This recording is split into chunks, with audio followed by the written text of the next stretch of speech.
अभी 2 साल पहले एक बहुत सनसनीखेज एक कांड हुआ, विकास दुबे वाला, ठीक है। और उनका गाड़ी पलटा के उनका लोगों ने कहा कि पुलिस ने उनका एनकाउंटर कर दिया।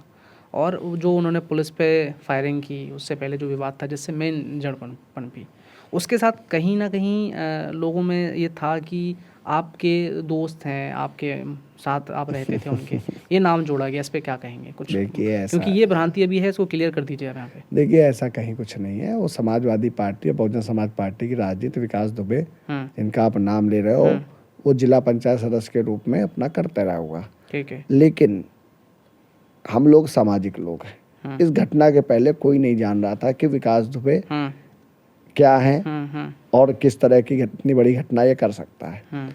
लेकिन हम लोग क्योंकि राजनीतिक लोग हैं, सामाजिक लोग हैं, हमारी विधानसभा के बगल में बिल्हौर विधानसभा से वो परिवार ताल्लुक रखता है। कहीं पर अगर कोई कार्यक्रम में कोई मिलेगा, कहीं कोई मुलाकात होगी तो जरूर मुलाकात की जाएगी। लेकिन कोई कल को अभी हम आपके साथ बैठे हैं, परसों हम कोई घटना कर दे तो उसके आप तो जिम्मेदार नहीं हो सकते ना। तो निश्चित रूप से हमारी सरकार ने अपराधियों के खिलाफ कार्रवाई की है और जो अपराध करेगा उस पर कार्रवाई की जाएगी। आपकी नज़दीकी विधानसभा है, उसके पूर्व विधायक थे नसीम सोलंकी, जो भी वहाँ पे विधायक हैं, उनके हस्बैंड इरफान सोलंकी, उनसे भी आपके दोस्त? अरे भाई, कॉलेज लाइफ में अभी बहुत कॉलेज टाइम में वो हमसे उम्र में थोड़े बड़े हैं, ज़्यादा बड़े नहीं लेकिन थोड़े बड़े हैं। हाँ, लेकिन मेरे अच्छे मित्र हैं और जब भी मिलते हैं, अब तो इस समय जेल में है वो, उनकी पत्नी मिलती हैं, ठीक है, नमस्कार होती है, दुआबंदगी होती है। लेकिन सरकार का, प्रशासन का जो काम है वो प्रशासन और सरकार कर रही है। हम लोग समाज में रह करके अगर कोई भी हमारा विरोधी भी, विपक्ष का व्यक्ति हम लोगों को मिलता है तो हम लोग जरूर उससे जो हमारे शिष्टाचार है हम लोग मुलाकात करते हैं। अभी क्या है ना कि नसीम सोलंकी हमारे यहाँ आई थी, काफ़ी निराश थी, रो रही थी, कह रही थी कि उनके साथ अन्याय हुआ है, उनके पति निर्दोष थे। तो जैसे भी आपने बताया कि उनसे आपके संबंध है, पारिवारिक संबंध है, तो क्या आप सरकार से अगेंस्ट जाके उनकी मदद करेंगे या? नहीं, देखिए अगेंस्ट में जा कर के मदद, कोई मैं वकील तो हूँ नहीं, ना मैं जज हूँ, ना मैं वकील हूँ, ना मैं जज हूँ। उनके पूरे प्रकरण कोर्ट में चल रहे हैं, कोर्ट में प्रचलित है। उसकी विवेचना के उपरांत कोर्ट में चार्जशीट दाखिल हो चुकी है और निश्चित रूप से हमारे लोकतंत्र में सर्वोच्च न्यायालय या न्याय, कोई भी न्यायालय जो निर्णय कर देता है उसको हम सब लोग मानते हैं। तो निश्चित रूप से अगर वो निर्दोष होंगे तो उनके साथ न्याय करने का काम ये कोर्ट करेगी। क्या आपको लगता है कि हमारी न्यायपालिका काफ़ी लेट है?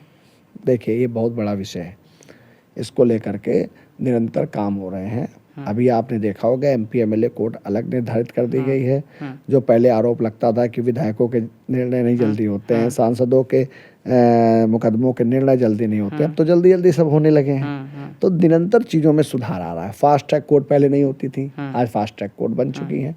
तो आने वाले समय में देखिए, जो उजड़ा हुआ चमन मोदी जी को मिला था, योगी जी को जो उजड़ा हुआ प्रदेश मिला था, उसको ठीक करने में लोग निरंतर लगे हुए हैं। बहुत सी ऐसी योजनाएं हैं, सारा साफ कर दिया, अभी बहुत सारे क्रिमिनल हैं। अरे कहाँ, देखिए ऐसा विषय आप समझो, आज उत्तर प्रदेश की पहचान बदल दी ना। आप क्रिमिनल की परिभाषा, आप जो कह रहे हैं कि बहुत सारे बचे हुए हैं, आपसे मैं पूछ रहा हूँ क्रिमिनल की परिभाषा क्या है? जिन पे मुकदमे लगे हैं वो, या जिन पे आरोप हैं वो, या जिन पे मुकदमे लगते हैं खारिज हो जाते हैं वो? जिनके मुकदमे लगा होना ना लगा होना अपनी जगह है, वो तो एक वर्गीकृत करने के लिए एक विषय है ही है। उसके अलावा ऐसे कृत्य करने वाले लोग जिनके कृत्यों की वजह से आम समाज में, जनमानस में भय व्याप्त हो, आम जनमानस या व्यापारी वर्ग परेशान हो, या समाज में गलत संदेश जा रहा हो, निश्चित रूप से वो अपराधी की श्रेणी में है और उन पर कार्रवाई होनी चाहिए। ओके, आपका सीधा मैसेज किस मुख्तार अंसारी साइड या उस तरह के? देखिए विषय ये सब, देखिए अब जो इस धरती पर नहीं है, हाँ, बहुत सी चीज़ें हैं। मैं भाषण देने को, हम लोग बहुत चीज़ बोलते हैं और मुख्तार अंसारी के बारे में उनका इतिहास सब लोग जानते हैं, अतीक अहमद का इतिहास सब लोग जानते हैं।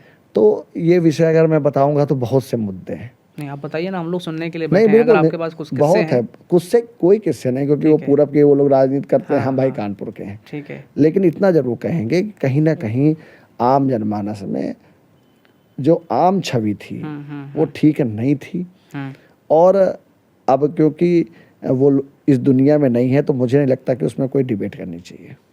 ठीक है। एक और चीज़, कानपुर की जनता का ही सवाल है, मैंने जब ये देखा कई जगह कमेंट में तो ये आया कि एक सवाल और पूछ लीजिएगा जब अभिजीत सिंह जी आए, कि विकास दुबे का जब एनकाउंटर हुआ तो उस एनकाउंटर को आप सही मानते हैं या गलत मानते हैं? न्यायिक तरीके से हुआ या नहीं होना बिल्कुल चाहिए? न्यायिक तरीके से हुआ है।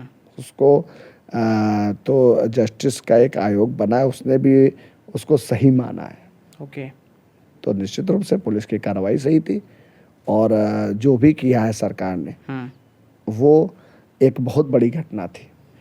अनेकों पुलिस के परिजन ये आज घटनाक्रम स्टार्ट कहाँ से हुआ, थोड़ा डिटेल में बताएंगे जरा? नहीं, जैसा कि हम लोग भी समाचार पत्र और वहाँ के लोकल लोगों के माध्यम से और टीवी के माध्यम से, न्यूज़ के माध्यम से जान रहे हैं, वो यही है कि पुलिस टीम पर आक्रमण हो गया, हमला हो गया, उस पर पुलिस के बहुत से, एक सीओ की हत्या हो गई, एक दो हमारे दरोगाओं की हत्या हो गई, बहुत से पुलिस वालों की हत्या हो गई। तो बहुत विभत्स घटना थी। इतना ऐसा क्या जरूरत पड़ा उसको कि ये सब करना पड़ा? अब ये बहुत बड़ा विषय है, इसको बारे में तो कोई साइकोलॉजी का जो विशेषज्ञ होगा वो आपको बताएगा कि उसने ऐसा किया।